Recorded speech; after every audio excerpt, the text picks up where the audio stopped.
हाँ जी, एक बार फिर से राजस्थान क्लासेस के ऑनलाइन प्लेटफॉर्म पे आपका हार्दिक स्वागत है। पिछली क्लास में हम वैदिक सभ्यता कर रहे थे। हम एक बार रिवाइज करते हैं, उसके बाद हम जो आगे शुरू करेंगे। वैदिक सभ्यता जो है उसको हमने वैदिक सभ्यता का जो टाइम पीरियड था वो था 1500 से 600 बीसी। हमने दो भागों में डिवाइड किया था उसको। एक था ऋग्वेदिक काल, एक था उत्तर वैदिक काल। ऋग्वेदिक काल जो था उसका टाइम पीरियड था 1500 से 1000 बीसी, और जो उत्तर वैदिक काल था उसका जो टाइम पीरियड था वो था 1000 से 600 बीसी। बाद में हमने वैदिक साहित्य पढ़ना शुरू किया तो उसमें हमने चार चीजें देखनी थी: वेद, ब्राह्मण, आरण्यक और उपनिषद। वेद, हमने सबसे पहले वेद शुरू किया था। वेद जो थे, वेद जो है वो जो वेदों का शाब्दिक अर्थ होता है ज्ञान या जानना। वेद जो है वो कृष्ण देवता वेद व्यास ने इनका जो है संकलन किया था, रचना आर्यों ने की थी। आर्य जो है वो अभिजात, उच्च कुलीन जो है श्रेष्ठ, ये आर्य शब्द का जो है क्या शाब्दिक अर्थ है। आर्य शब्द जो 1853 ईस्वी में जो है मैक्स मुलर ने यूज किया था, एक उच्च वर्ग के लिए जो है यूज किया था। वेद जो है वो चार प्रकार के हैं: ऋग्वेद, यजुर्वेद, सामवेद और अथर्ववेद। वेद जो है वो नित्य, प्रमाणिक और अपौरुष माने जाते हैं। उसके बाद हमने ऋग्वेद शुरू किया था। ऋग्वेद जो है वो सबसे प्राचीन वेद माना जाता है। ऋग्वेद में 10 मंडल, 1028 सूक्त और 10,580 जो है वो कीमती ऋचाएं देखने को मिलती है। ऋग्वेद के हमने जो है मंडल शुरू किए थे। जो है तीसरा मंडल जो है उसमें हमें गायत्री मंत्र मिलता है, जो जिसकी रचना विश्वामित्र ने की थी। गायत्री मंत्र भगवान सूर्य सवित्र को समर्पित है। उसके बाद हमने चौथा मंडल देखा। चौथा मंडल जो था उसमें एग्रीकल्चर का उल्लेख मिलता है। ऋग्वेद में 24 बार जो है कृषि शब्द का उल्लेख, एग्रीकल्चर शब्द का जो है उल्लेख मिलता है। सातवां मंडल, उसमें हमें दसरा गीत देखने को मिलता है। दसरा गीत जो है वो भरत कवि लेकर राजा सुदास और 10 अन्य कबीले उनके जो है इनके मध्य हुआ था, जिनमें 10 कबीलों में से 5 तो आर्य थे, 5 जो है अनार्य थे। यह युद्ध रावी नदी को लेकर लड़ा गया था। रावी नदी किनारे भी यह युद्ध लड़ा गया था। इसमें भरत कबीले के राजा सुदास की जीत हुई थी। और दूसरा मंडल और जो सातवां मंडल है, इससे दूसरे से सातवें मंडल जो है इसको, दूसरे से और सातवां मंडल जो है वहां से दूसरे से और सातवें तक उसको वंश मंडल या परिवार मंडल जो है वो कहा जाता है। आठवां मंडल जो है उसमें घोषा, सिक्ता, अपाला, लोपामुद्रा और विश्वभारा जैसी विदुषी महिलाओं का उल्लेख मिलता है। नौ मंडल जो है उसमें हमें सोम देवता का उल्लेख मिलता है जो मुजवंत पर्वत और रहता था। उसके बाद हमने दसों मंडल शुरू किया। दसों मंडल जो है 3 सूक्त देखे। एक हमने देखा था नदी सूक्त। नदी सूक्त जो है उसमें हमें नदियों का उल्लेख मिलता है। सबसे पवित्र जो नदी थी वो सरस्वती, सबसे उपयोगी नदी थी सिंधु। गंगा नदी का उल्लेख 1 बार मिलता है। यमुना नदी का उल्लेख 3 बार जो है वो मिलता है। उसके बाद हमने देखा था नास्तिक सूक्त। नास्तिक सूक्त में हमें निर्गुण भक्ति का उल्लेख मिलता है। फिर हमने पुरुष सूक्त देखा। पुरुष सूक्त जो है उसमें हमें वर्ण व्यवस्था की जानकारी मिलती है। वर्ण व्यवस्था जो है कर्म आधारित, जाति आधारित नहीं थी। 4 वर्ण मिले: ब्राह्मण, क्षत्रिय, वैश्य और शूद्र। उसके बाद हमने देखा यजुर्वेद। यजुर्वेद जो है वो उसके 2 भागों में, वो तो यजुर्वेद जो है वो 2 भागों में डिवाइड था: कृष्ण यजुर्वेद, शुक्ल यजुर्वेद। शुक्ल यजुर्वेद जो है उसको वाजसनेय संहिता कहा जाता है। कृष्ण यजुर्वेद जो है वो 2 भागों में डिवाइड था, गद्य और पद दोनों में जो है डिवाइड था। शुक्ल यजुर्वेद जो है वो ओनली गद्य में डिवाइड था और उसको जो है वाजसनेय संहिता कहा जाता है। यजुर्वेद में जो हमें वो नियम, विधियां और विधान जो है देखने को मिलते हैं कि यज्ञ में जो है कौन यज्ञ कर सकता है, किस प्रकार जो है किस विधि से यज्ञ कर सकते हैं, इसकी जानकारी मिलती है। मंत्रों का जो उच्चारण करने वाला है वो अध्वर्यु कहलाता था। उसके बाद हमने देखा सामवेद। सामवेद जो है वो संगीत का प्राचीनतम स्रोत माना जाता है। इसमें संगीत जो मंत्रों का उच्चारण जो है वो किस प्रकार जो है करना चाहिए, ये जानकारी हमें कहां से मिलती है? जो सामवेद से जानकारी मिलती है। भगवान कृष्ण का प्रिय वेद माना जाता है। इसका सामवेद जो है उसका जो मंत्र उच्चारण करने वाला था वो उद्गाता। वो आदमी देखा अथर्ववेद। अथर्ववेद जो इसकी रचना अथर्वांगिरस ने की थी, इसलिए अथर्वांगिरस वेद कहा जाता है। इसे कर्मकांड वेद कहा जाता है। कर्मकांडों की जानकारी मिलती है, जादू टोने टोटकों की जानकारी मिलती है। इससे हमें औषधि और चिकित्सा पद्धतियों की जानकारी हमें मिलती है। उसके बाद हमने देखा था ब्राह्मण ग्रंथ। ब्राह्मण ग्रंथ जो उनमें हम यज्ञ करने की विधियां मिलती हैं। जो है अलग अलग वेद जो है उनके अलग अलग ब्राह्मण ग्रंथ माने जाते हैं, जैसे ऋग्वेद के ऐत्रेय और कौशिक। उसके बाद जो है यजुर्वेद के तैत्तिरीय और शतपथ। सामवेद जो है उनके पंचवी, षड्विश और जैमिनीय। और जो अथर्ववेद है उसका गोपथ ब्राह्मण ग्रंथ माना जाता है। उसके बाद हमने देखे थे आरण्य ग्रंथ। आरण्य ग्रंथ जो है उनकी रचना वनों में ऋषियों के द्वारा की गई थी। इनका जो विषय वस्तु था वो दार्शनिक चिंतन और रहस्यात्मक ज्ञान था। उसके बाद हमने देखा कि इन्हें हर्मिट बुक और जंगल, हर्मिट बुक और फॉरेस्ट बुक जो है वो कहा जाता है। उपनिषद, उपनिषद का शाब्दिक अर्थ है गुरु के पास निष्ठापूर्वक बैठना। गुरु के पास निष्ठापूर्वक बैठना। 108 इनकी संख्या 108 है। इसकी जानकारी हमें मुक्ति का उपनिषद से मिलती है। वेदांत भी कहा जाता है। वैदिक साहित्य का अंतिम भाग है। दार्शनिक चिंतन और रहस्यात्मक ज्ञान इसकी विषय वस्तु है। और भारतीय दर्शन जो है सांख्य, योग, न्याय, वैशेषिक, पूर्व मीमांसा, उत्तर मीमांसा, इनकी उत्पत्ति का स्रोत जो है वो माना जाता है। यहाँ तक हमने किया था, थोड़ा सा टेक्निकल इशू था, इस कारण जो हम बड़ी क्लास नहीं कर पाए। आज हम और आगे देखते हैं। हम अब देखेंगे उपनिषद, जो हमारा टॉपिक आधा जो है छोड़ा हुआ था बीच में, वो हम शुरू करते हैं। हमने उपनिषद देखे थे, उसमें हम अब देखेंगे कि उपनिषद देखते हैं। सबसे पहले हम देखते हैं कठोपनिषद।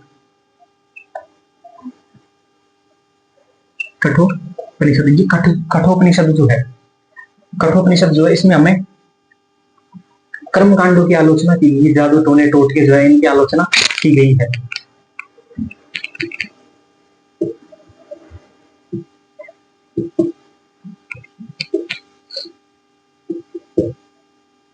कर्म कांडों की आलोचना जो है वो की गई है, और कठोपनिषद में कर्म कांडों की आलोचना की गई है। यहाँ से हमें यमराज व नचिकेता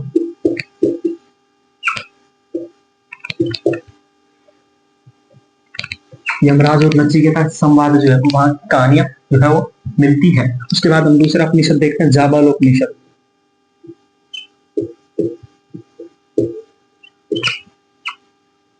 जाबालोपनिषद जो है वहां के हमें 4 आश्रमों की जानकारी मिलती है।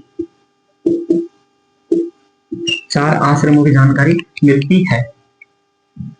हमने देखा कठोपनिषद कर्म कांडों की आलोचना, यम और नचिकेता संवाद की जानकारी हमें मिलती है। तो जाबालोपनिषद जो है उसमें 4 आश्रमों की हमें जानकारी मिलती है। उसके बाद हम देखते हैं महाउपनिषद।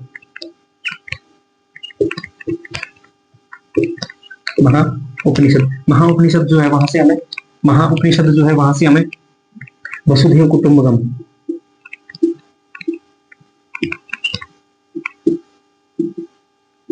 वसुधैव कुटुंबकम की जानकारी मिलती है। वसुधैव कुटुंबकम जो है वो एक पूरी पृथ्वी जो है हमारा क्या है, परिवार, ऐसी अवधारणा हमें महाउपनिषद से देखने को मिलती है।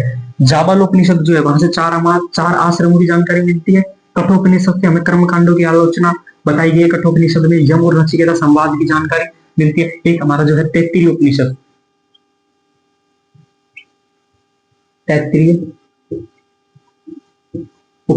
तैत्तिरीय उपनिषद से हमें जो है वो सूर्य नमस्कार,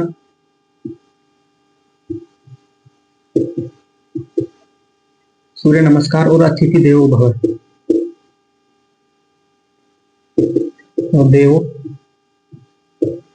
अतिथि देवो भव, जो अतिथि है वो क्या है, देवता के समान माना। ऐसी अवधारणा जो हमें कहां से मिली, तैत्तिरीय उपनिषद से मिली। सूर्य नमस्कार जो है वो उसकी अवधारणा हमें कहां से मिली, तैत्तिरीय उपनिषद से मिली है। हमने सबसे पहले देखा कठोपनिषद। कठोपनिषद जो है कर्म कांडों की आलोचना के बारे में बात करता है। यम और नचिकेता संवाद की हमें कहानियां जो मिलती है।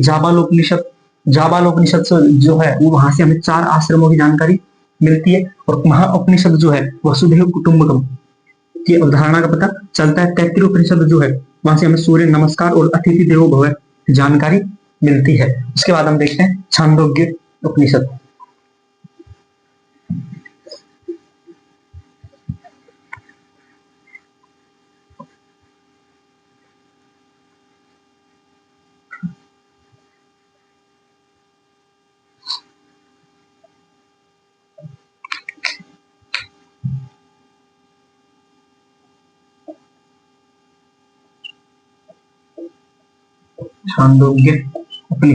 छांदोग्य उपनिषद जो है, यहाँ से हमें भगवान कृष्ण के बारे में हमें जानकारी जो है मिलती है।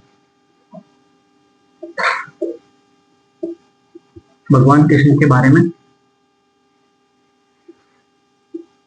पहला उल्लेख, भगवान कृष्ण के बारे में जो हमें पहला उल्लेख देखने को मिलता है छांदोग्य उपनिषद में। इसमें बताया गया कि भगवान कृष्ण जो हैं देवकी के पुत्र गुरु अंगिरस के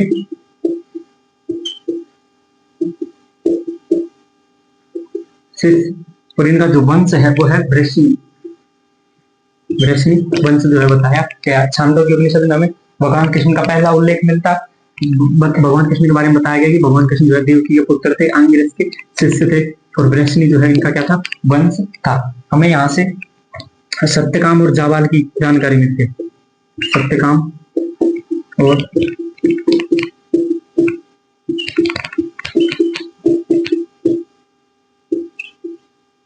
सत्यकाम और जाबाल की जो है जानकारी मिलती है। उसके बाद हमें यहाँ से बौद्ध धर्म का पंचशील सिद्धांत,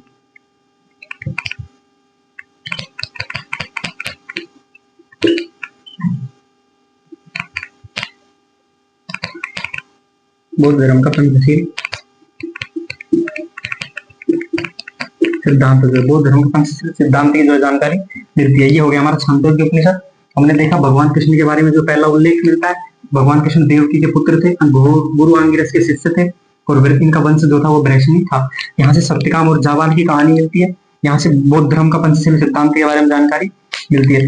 एक उपनिषद है, वो है बृहदारण्य उपनिषद। बृहदारण्य उपनिषद, बृहदारण्य उपनिषद जो है वो सबसे लंबा उपनिषद है, सबसे लंबा उपनिषद कौन सा है? बृहदारण्य उपनिषद सबसे लंबा उपनिषद है। उसके बाद एक मांडुक्य उपनिषद,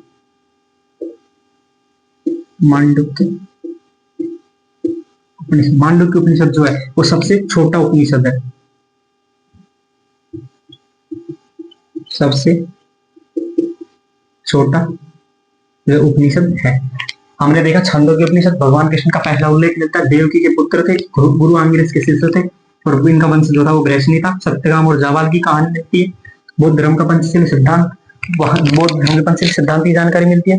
बृहदारण्य उपनिषद जो सबसे लंबा उपनिषद था और मांडुक्य उपनिषद जो सबसे छोटा उपनिषद था। ये हमने उपनिषद देखे। उसके बाद हम जो है ऋग्वेदिक काल शुरू करेंगे। ऋग्वेदिक काल जो था उसका टाइम पीरियड था 1500 से 1000 BC और ये जो टाइम पीरियड जो निर्धारित किया था, जो निर्धारण किया था इस टाइम पीरियड का, वो उन्होंने जो वो बंदा था विंटरनित्ज।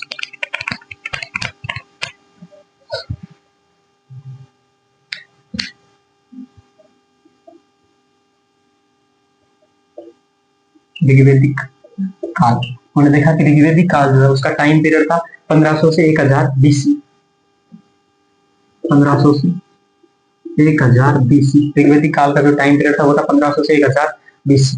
ये जो टाइम पीरियड का निर्धारण किया था वो किया था विंटरनित्ज ने।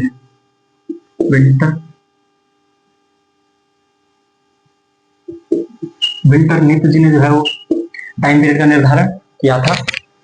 तो हम देखते हैं आर्यों की जो ये जो ऋग्वेदिक काल था इसकी जानकारी हमें ऋग्वेद से प्राप्त होती है। ऋग्वेद जानकारी जो है ऋग्वेद से प्राप्त होती है। अब हम देखते हैं आर्यों की आर्यों की उत्पत्ति। अब हमारा टॉपिक रहेगा वो रहेगा आर्यों की उत्पत्ति। ऋग्वेदिक काल में जो है हम देखेंगे आर्यों की उत्पत्ति।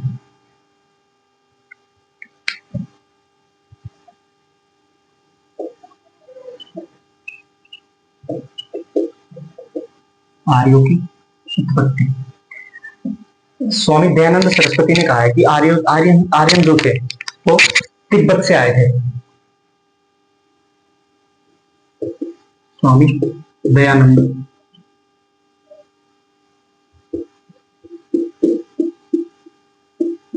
सरस्वती ने कहा है कि आर्यन जो थे वो कहां से आए थे? तिब्बत। इसकी जानकारी उनकी पुस्तक जो है वो सत्यार्थ प्रकाश से जो है जानकारी मिलती है। स्वामी दयानंद सरस्वती ने बताया कि आर्यन जो थे कहां से आए थे? तिब्बत से वो आए थे। बाल गंगाधर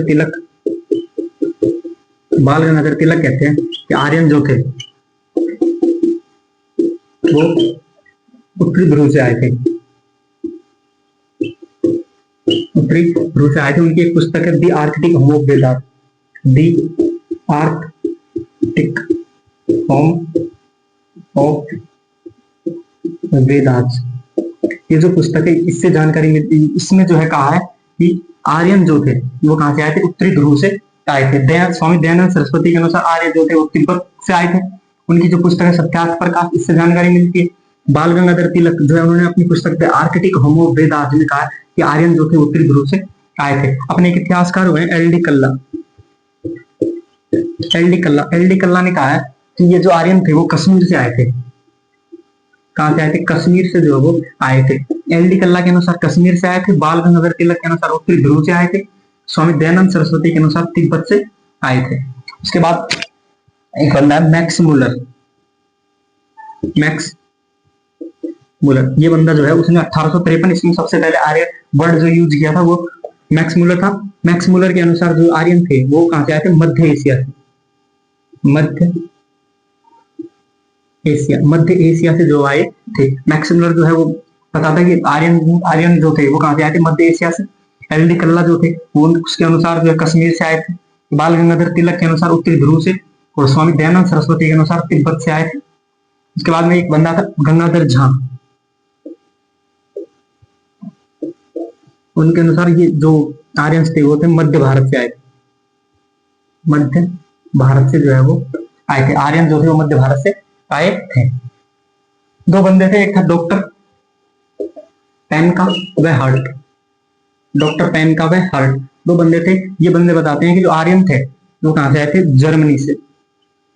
कहां से आए थे? जर्मनी से आए थे। हमने देखी आर्यों की उत्पत्ति। आर्यों की उत्पत्ति जो कहां से हुई है? स्वामी दयानंद सरस्वती जो थे उनके अनुसार आर्यन जो थे वो तिब्बत से आए थे।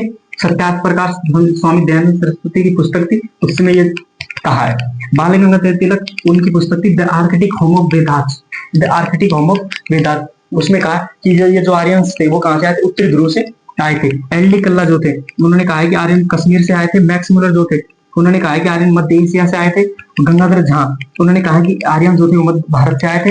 और दो बंदे हैं डॉक्टर पेंका व हर्ट, उनके अनुसार आर्यन जो थे वो कहां से आए थे? जर्मनी से जो है वो आए थे। ये हमने देखा आर्यों की उत्पत्ति। अब हम देखेंगे भौगोलिक स्थिति, ज्योग्राफिकल कंडीशन। भौगोलिक स्थिति हम आगे देखेंगे। हमें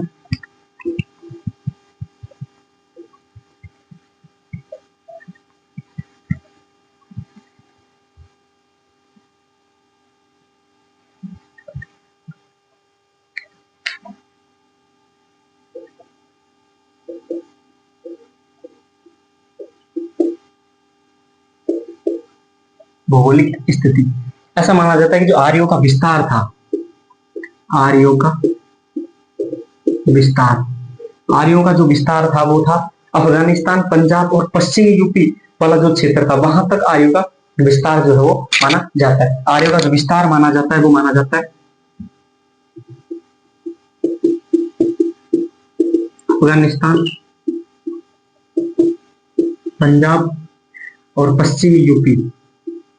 पश्चिमी यूपी वाला जो क्षेत्र है वहां आर्यों का निवास स्थान जो है वो माना जाता है।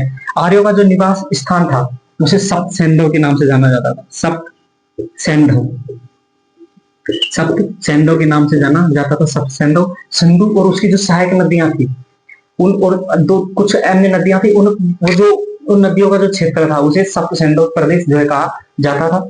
सप्त सैंधव प्रदेश सिंधु,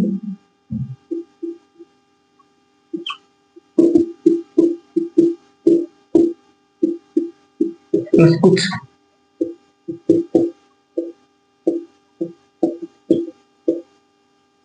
नदियां जो है वो जो क्षेत्र है उसको क्या कहा जाता है? सप्त सैंधव प्रदेश कहा जाता है। सिंधु नदी और उनकी सहायक नदियां और कुछ अन्य जो नदियां हैं वो जो नदियों का जो क्षेत्र है उसे कहा जाता है सप्त सैंधव प्रदेश। ऋग्वेद जो है सप्त सैंधव, सिंधु और सिंधु की सहायक नदियां हैं सतलज, ब्यास, झेलम,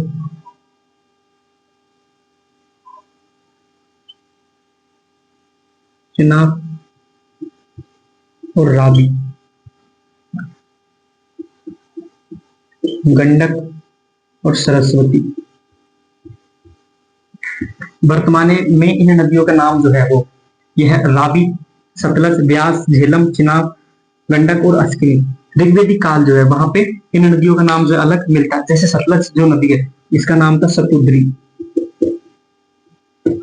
ब्यास जो है इसका नाम था विपाशा, झेलम का है अश्विनी,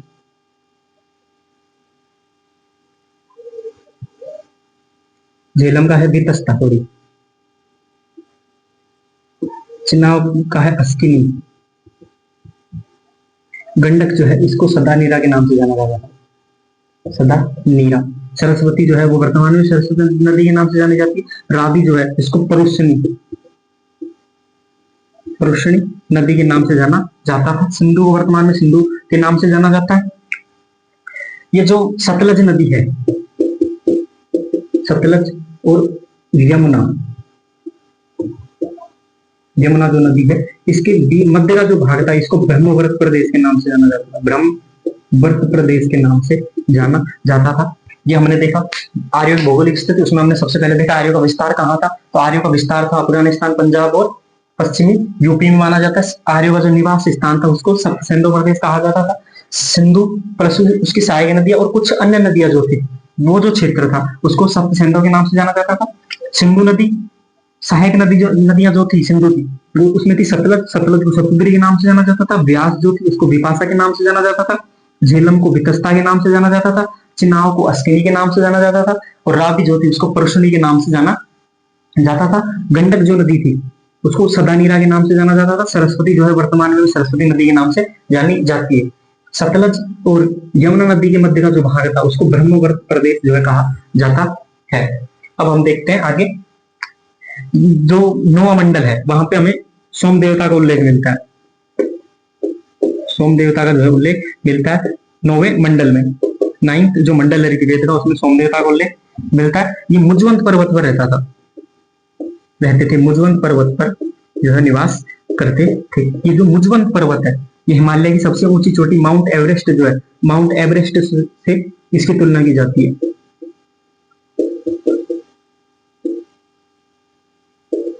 एवरेस्ट जो है इससे तुलना की जाती है।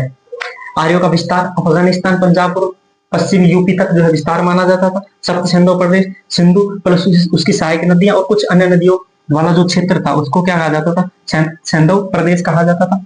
सतलज का जो अन्य नाम था सतुद्री, ऋग्वेदिक नाम जो था वो सतुद्री, व्यास का विपाशा, झेलम का वितस्ता, चिनाव का अस्किनी, गंडक का सदानीरा, सरस्वती का वर्तमान में सरस्वती नाम से जानी जाती है।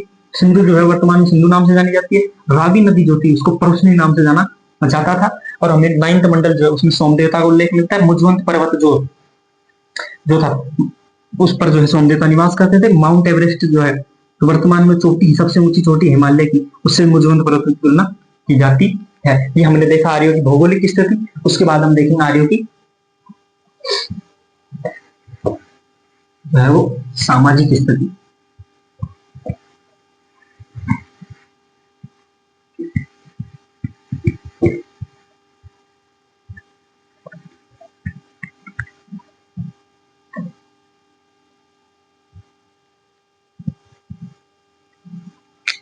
आर्यों की सामाजिक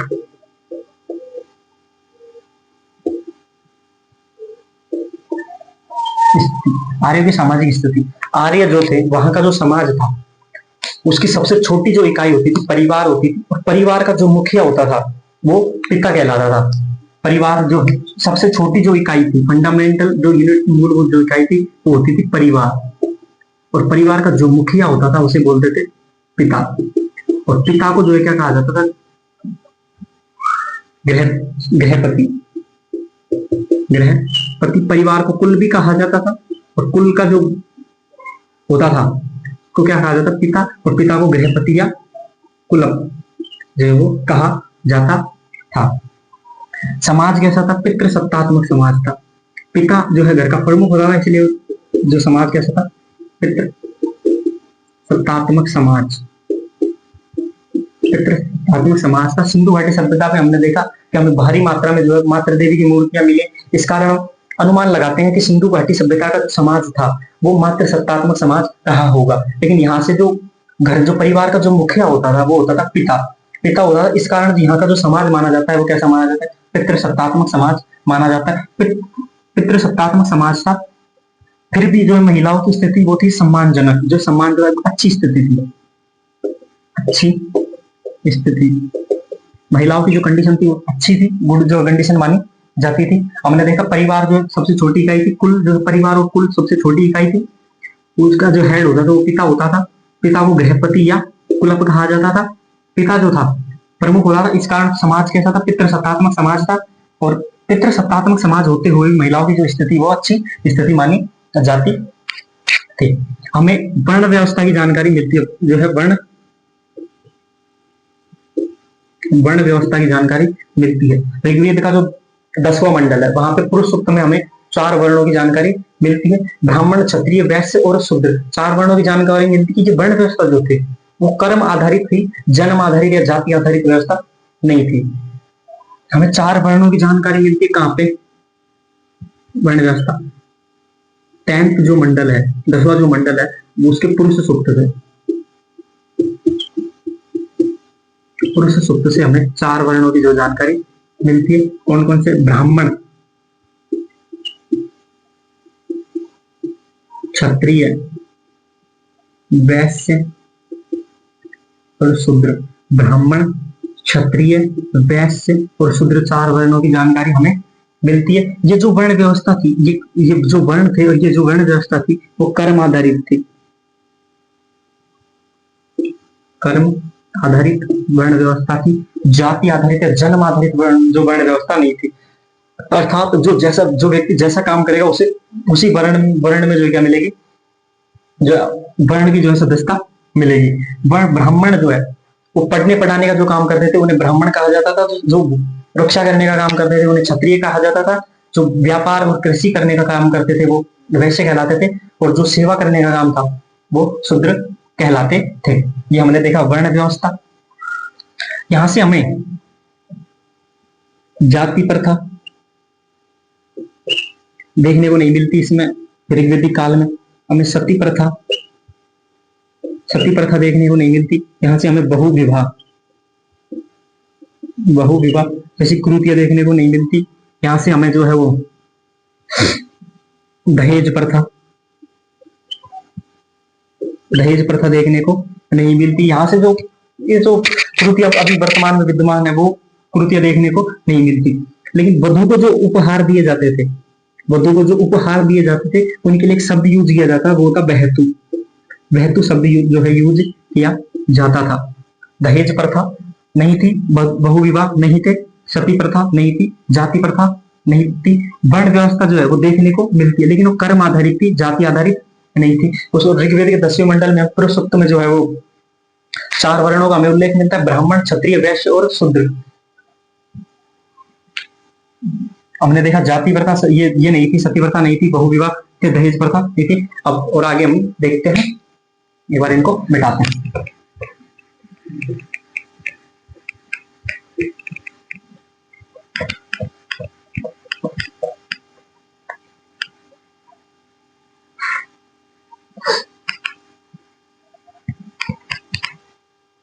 ये जो ऋग्वेदिक समाज था इसमें हमें विवाह जो है वो विवाह एक संस्कार माना जाता था। विवाह क्या माना था? विवाह एक संस्कार जो है वो माना जाता था।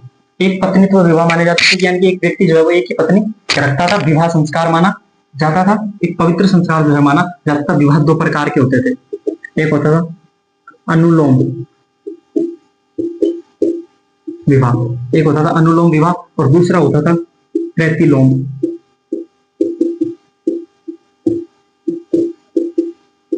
विवाह। एक होता था अनुलोम विवाह, एक होता था प्रतिलोम विवाह। अनुलोम विवाह जो होते थे उसमें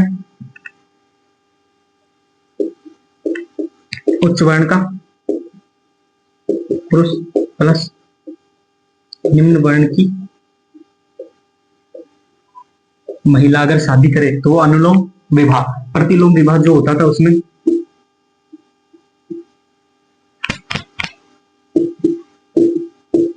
उच्च वर्ण की महिला निम्न वर्ण का पुरुष जो हो अगर वो विवाह करे तो प्रतिलोम विवाह कहलाता था। विवाह एक संस्कार माना जाता था। दो प्रकार के विवाह जो है प्रचलित थे, एक था अनुलोम विवाह और दूसरा था प्रतिलोम विवाह। अनुलोम विवाह जिसमें उच्च वर्ण का पुरुष और निम्न वर्ण की स्त्री शादी करे। प्रतिलोम विवाह यहाँ पे उच्च वर्ण की महिला और निम्न वर्ण का पुरुष अगर शादी करे तो प्रतिलोम विवाह कहलाता था। यहाँ पे जो ऋग्वेदिक काल के जो लोग थे वो शाकाहारी और मांसाहारी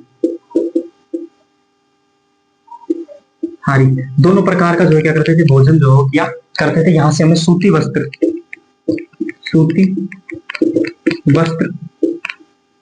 ऊनी वस्त्र,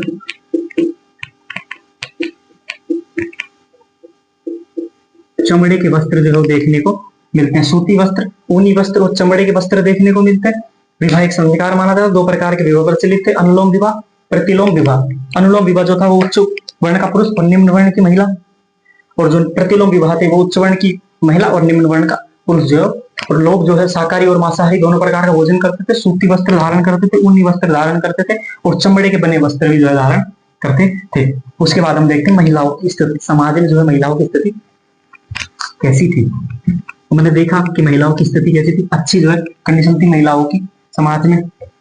ऐसी कल्पना जो है कर सकते हैं कि समाज में जो महिलाओं की स्थिति थी वो आज जैसी समाज में महिलाओं की स्थिति है उससे भी कहीं जो है गुना अच्छी उस समय महिलाओं की जो स्थिति मानी जाती। जो महिलाओं को शिक्षा ग्रहण करने का अधिकार था, महिलाओं को शिक्षा ग्रहण करने का जो है क्या था, अधिकार था। क्योंकि हमें ऋग्वेद, जब ऋग्वेद पढ़ा हमने, उसका जो 8वां मंडल हमने किया था उसमें देखा था कि हमें विदुषी महिलाओं के बारे में पता चला, जैसे घोषा, सिक्ता, अपाला, लोपामुद्रा, विश्वभारा जैसी विदुषी महिलाओं के बारे में हमें जानकारी मिलती। जैसे घोषा, सिक्ता, अपाला, लोपा मुद्रा और वारा जैसी ऐसी विदुषी महिलाओं के बारे में हमें जानकारी मिलती है। इनको, ये जो महिलाएं थी ये राजनीति में भाग लेती थी, राजनीति में भाग लेती थी। महिलाएं जो है राजनीति में भाग लेती थी और यज्ञों में भाग लेती थी, यज्ञ में भाग लेती थी। इनका उपनयन संस्कार किया जाता था।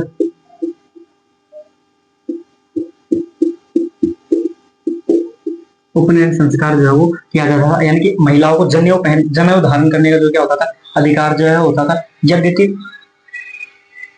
यज्ञ जो है उसमें महिलाएं भाग लेती थी। राजनीति में जो है भाग लेती थी, राजनीति में जो है पार्टिसिपेट करती थी। और शिक्षा ग्रहण करने का अधिकार था, जिसमें घोषा, सिक्ता, अपाला, लोपामुद्रा और विश्वभारा जैसी विदुषी महिलाओं का क्या जो है जानकारी हमें मिलती है। ये हो गई हमारी सामाजिक स्थिति। उसके बाद हम देखेंगे आर्थिक स्थिति, इकोनॉमिकल कंडीशन।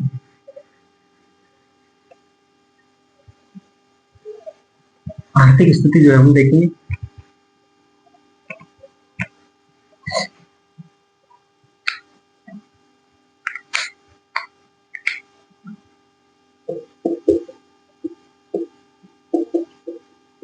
आर्थिक स्थिति, आर्यों की जो है आर्थिक स्थिति, आर्यों की जो अर्थव्यवस्था थी, इकोनॉमी जो थी, अर्थव्यवस्था, इसको दो सेक्टर थे। एक था पशुपालन और दूसरा था एग्रीकल्चर, कृषि। पशुपालन और एग्रीकल्चर, ये जो पशुपालन था ये इनका प्राथमिक पेशा था। ये मुख्यतः तो क्या करते थे, पशुपालन जो है किया करते थे। और एग्रीकल्चर जो था इनका द्वितीयक पेशा था। एग्रीकल्चर जो था उनका द्वितीयक पेशा था। पशुपालन में जो है वो क्या करते थे, वो घोड़े को पालते थे, गाय पालते थे, भैंस पालते थे, भेड़, बकरी, ये जो आदि तो क्या करते थे, पाला करते थे। इनमें घोड़ा जो था वो इनका उपयोगी पशु माना जाता था। उपयोगी पशु जो है वो माना जाता था, घोड़ा जो है उपयोगी पशु माना जाता था। आर्थिक स्थिति हमने शुरू की, उसमें हमने देखा अर्थव्यवस्था जो इकोनॉमी थी उसके दो सेक्टर थे, एक था पशुपालन और दूसरा था एग्रीकल्चर। पशुपालन जो था मेनली घोड़े, गाय, भैंस, भेड़, बकरी इनको पाला करते थे। घोड़ा जो था इनका उपयोगी पशु था और गाय जो थी ये पवित्र पशु जो है वो माना जाता है। गाय को जो है क्या माना जाता है, पवित्र पशु जो है वो माना जाता है। गाय के लिए एक वर्ड यूज किया जाता है, अगन्य। गाय के लिए एक वर्ड यूज किया जाता है वो है अगन्य। गाय को जो है वो न मारे जाने योग्य माना जाता है। अगर कोई व्यक्ति जो है गाय की हत्या करता है तो उसको दो प्रकार की सजाएं दी जाती है, या तो मृत्यु दंड या फिर देश निकाला, या तो उसे देश से निष्कासित जो है वो कर दिया जाता था, या मृत्यु दंड जो है वो दे दिया जाता था। ये हमने देखा। पशुपालन में जो भैंस, घोड़ा, गाय, भेड़ और बकरी पालते थे। घोड़ा जो है इनका सबसे उपयोगी पशु था। गाय जो थी वो पवित्र पशु मानी जाती थी, उसके लिए अघन्य वर्ड यूज किया जाता है। मृत्यु दंड और देश निकाला जो है वो दंड दिया जाता है अगर कोई व्यक्ति जो है क्या कर दे, गाय की जो हत्या कर दे। अर्थव्यवस्था, अर्थव्यवस्था जो एग्रीकल्चर जो है, इसका ऋग्वेद, ये जो फोर्थ मंडल है, ऋग्वेद का जो फोर्थ मंडल है, वहां एग्रीकल्चर की जानकारी मिलती है ऋग्वेद के फोर्थ मंडल से। और ऋग्वेद का जो है 24 बार जो है क्या वर्ड जो है शब्द यूज किया गया है। ऋग्वेद में जो है 24 बार शब्द यूज किया गया है कृषि एग्रीकल्चर। और हमें ये जो ऋग्वेद है वहां से हमें 3 शब्द मिलते हैं, उर्दर,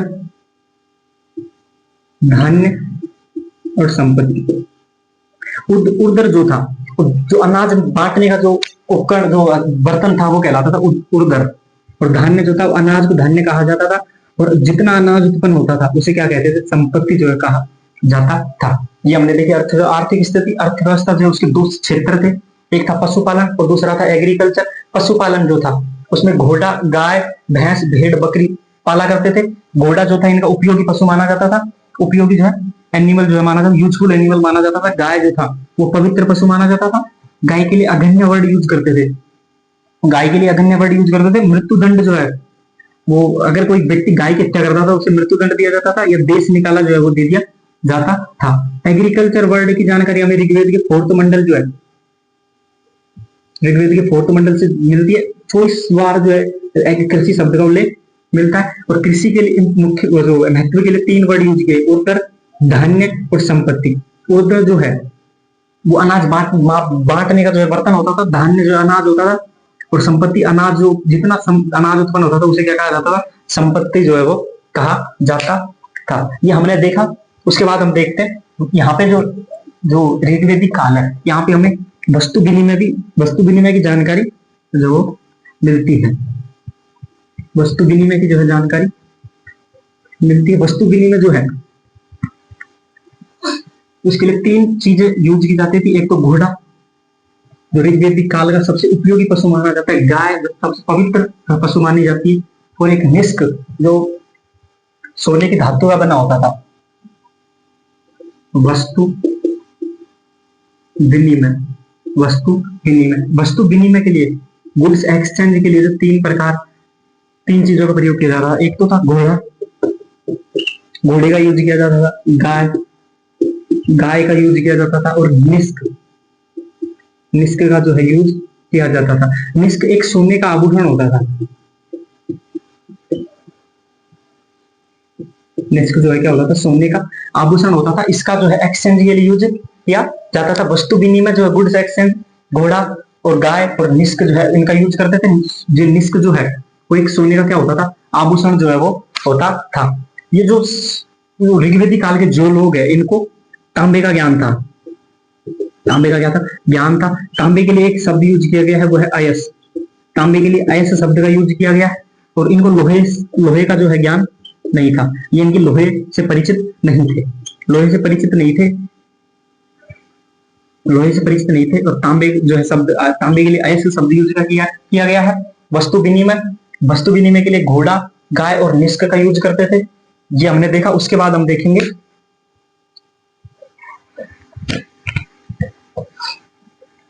सिंधु घाटी सभ्यता से हमने, सॉरी, ऋग्वेदिक काल जो है वहां से हमें शिल्पियों की जानकारी मिलती है। शिल्पियों की जो है क्या मिलती है, जानकारी मिलती है। एक वर्ग था बढ़ई, जो रंगाई छपाई का काम करता था वो बढ़ई कहलाता था। एक था सूतकार, जो सूती वस्त्र, सूत काटने का काम करता था वो सूतकार कहलाता था। एक था कुम्हार, जो मिट्टी के बर्तन बनाने का काम करता था वो कुम्हार कहलाता था। और हमने देखा बढ़ई, सूतकार, कुम्हार, चर्मकार। जो चमड़े का काम करता था वो चर्मकार कहलाता था। बढ़ई रंगाई छपाई का काम करने वाला, सूतकार सूती वस्त्रों का काम काटने वाला, और कुम्हार जो है मिट्टी के बर्तन बनाने वाला, और चर्मकार जो है चमड़े का काम करने वाला। ये हमने देखी आर्थिक स्थिति देखी। उसके बाद हम देखेंगे राजनीतिक स्थिति।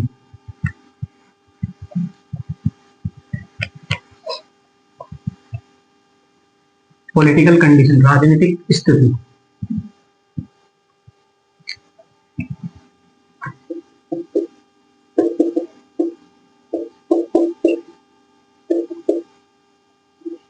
राजनीतिक स्थिति ये जो कवि जो ऋग्वेदिक काल के जो लोग थे, ऋग्वेदिक काल के लोग थे, इनकी जो राजनीतिक स्थिति, जो परिवार, जो राजनीतिक सबसे छोटी प्रशासनिक जो राजनीतिक इकाई थी वो थी परिवार।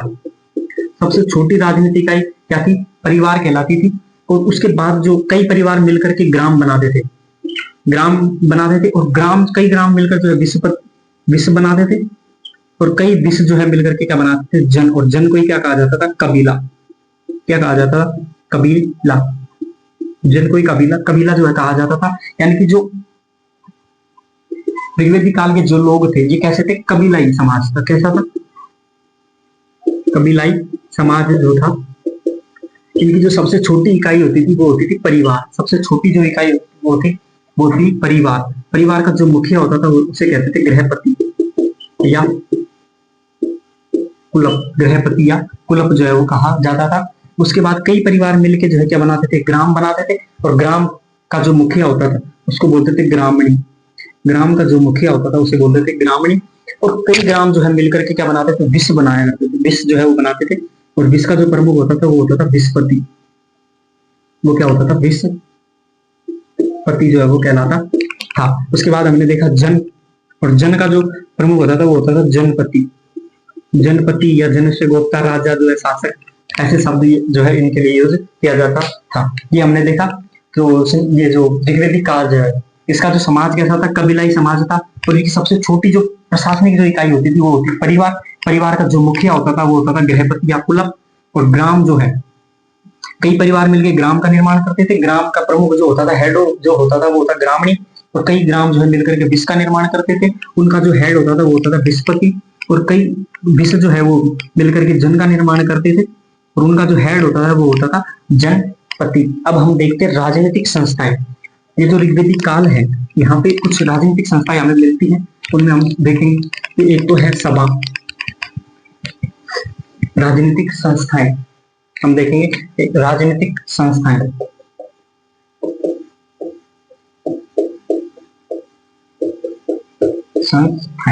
राजनीतिक संस्थाएं में हम देखेंगे सभा, समिति, उसके बाद जो है विधत। सभा, समिति और विधत, ये तीन हम राजनीतिक संस्थाएं देखेंगे। जैसे आज है राज्यसभा, वैसे है सभा। और आज की जो लोकसभा है वो उसकी तुलना जो है समिति से की जा सकती है। विधत जो है वो इनकी सबसे प्राचीन जो संस्था मानी जाती है। तो हम एक एक करके जो है इनको देखते हैं। पहला है हमारा जो संस्था है वो है सभा। ये जो सभा है ये विशिष्ट लोगों का, वरिष्ठ लोगों का समूह माना जाता है। वरिष्ठ जो आज अपने राज्यसभा में है, चुने जाते हैं जो लोग, ऐसा ही जो है वो ऋग्वेदिक काल में चुने जाते थे विशिष्ट या वरिष्ठ जनों का समूह। जनों का क्या था? समूह जो है वो माना जाता था। ऋग्वेद में ये जो सभा है इसका 8 बार उल्लेख मिलता है। 8 बार क्या मिलता है? उल्लेख जो है वो मिलता है। ऋग्वेद में हमें 8 बार उल्लेख देखने को मिलता है। विशिष्ट जनों का समूह था। सभा जो था इसमें महिलाएं, सभा जो समिति, ये जो राजनीतिक संस्था थी, राजनीतिक संस्था, इसमें महिलाएं जो क्या करती थी? पार्टिसिपेट करती थी, भाग लेती थी। तो महिलाएं जो है क्या करती थी? महिलाएं भाग लेती थी। महिलाएं जो है क्या करती थी? भाग लेती थी सभा।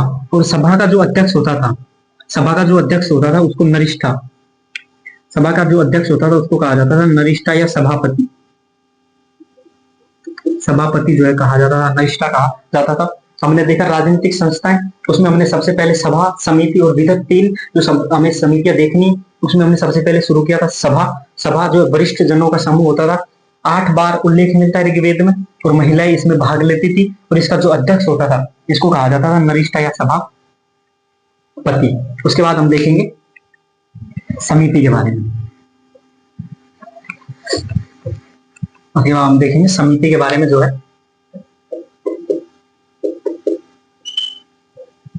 समिति जो है उसमें जन सामान्य के लोग आते थे। समिति जो है जन सामान्य के लोग जो थे उनका प्रतिनिधित्व करती थी। सामान्य के जो लोग थे इनका क्या करती थी? प्रतिनिधित्व करती थी। ऋग्वेद में हमें 9 बार जो है समिति का उल्लेख मिलता है। ऋग्वेद में हमें जो है 9 बार समिति का उल्लेख मिलता है। जन सामान्य के जो लोग थे उनका ये उनकी संस्था की 9 बार जो उल्लेख मिलता है ऋग्वेद में, 9 बार उल्लेख मिलता है। और ये इसके जो कार्य थे, जो फंक्शन थे, वो था राजा को नियुक्त करना, राजा को क्या करना, नियुक्त जो है वो करना, और पद से हटाना, यानी कि पद च्युत करना, नियुक्त करना, पद च्युत करना, और नियंत्रण, राजा पर जो है वो नियंत्रण करना। कार्य क्या थे, नियुक्त करना, पदच्युत करना और नियंत्रण जो है स्थापित करना। यानी कि राजा ऋग्वेदिक काल में जो राजा जो था वो नियुक्त होता था, इसके द्वारा, समिति के द्वारा नियुक्त होता था। इसमें महिलाएं जो भाग नहीं लेती थी, महिलाएं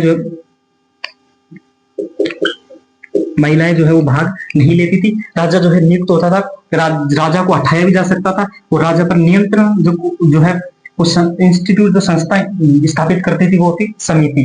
राजा का पद जो था वो वंशानुगत नहीं माना जाता था, वंशानुगत नहीं था। राजा का पद जो है वंशानुगत नहीं था। राजा का जो मेन कार्य था वो था रक्षा करना। राजा का मेन कार्य क्या था, रक्षा करना। राजा के पास नियमित सेना नहीं होती थी। राजा को जो है एक टैक्स दिया जाता था, और उस टैक्स का जो नाम है वो है बलि। ये रेगुलर टैक्स नहीं था, जो जनता थी वो राजा को उपहार स्वरूप जो टैक्स देती थी, राजा का जो खर्चा चलाने के जो टैक्स दिया करती थी, वो कहलाता था बलि। बाद में उत्तर वैदिक काल में हम पढ़ेंगे कि ये जो टैक्स है बलि, ये नियमित कर हो गया था, राजा को देना जो अनिवार्य हो गया था। राजा का पद जो है क्या हो गया था, वंशानुगत जो है वो हो गया था। और हमने विधत्त के बारे में देखा, विधत्त जो है वो आर्यों की प्राचीन, सबसे प्राचीन संस्था है, संस्था मानी जाती है। विधत्त जो है वो आर्यों की प्राचीन संस्था मानी जाती है। एक जनजाति, सॉरी, कबीलाई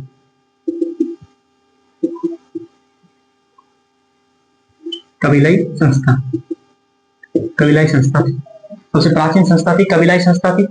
समिति के बारे में देखा, जन सामान्य के लोग जो है, लोगों का समूह था, जो संस्था थी। 9 बार उल्लेख मिलता है। कार्य नियुक्त, राजा कार्य जो था वो राजा को नियुक्त करना था, राजा को पद से हटाने का काम था, और उस पर नियंत्रण करने का, रेगुलेट करने का उसको जो है काम था। और महिलाएं इसमें भाग नहीं लेती थी। बलि एक उपहार स्वरूप जो कर दिया जाता था वो बलि कहलाता था। वंशानुगत, राजा का पद वंशानुगत नहीं होता था। राजा का जो मुख्य कार्य होता था वो रक्षा करना होता था। राजा के पास नियमित सेना भी नहीं होती थी। और ये विधत्त जो है वो क्या है, प्राचीन जो है संस्था मानी जाती है, आर्यों की प्राचीन संस्था मानी जाती है, और कबीलाई जो संस्था मानी जाती है। अब हमने देखा, सामाजिक स्थिति देख ली, आर्थिक स्थिति देख ली, उसके बाद हमने राजनीतिक स्थिति देख ली, भौगोलिक स्थिति हमने देख ली, उसके बाद हमने आर्य की उत्पत्ति जो है वो सबसे पहले देखी थी। तो ये आज की क्लास में हम इतना करेंगे। उसके बाद हम, हमारा जो एक टॉपिक बचा है ऋग्वेदिक काल में धार्मिक स्थिति, उसके बाद हम उत्तर वैदिक काल जो है शुरू करेंगे। नेक्स्ट क्लास में मिलते हैं। धन्यवाद।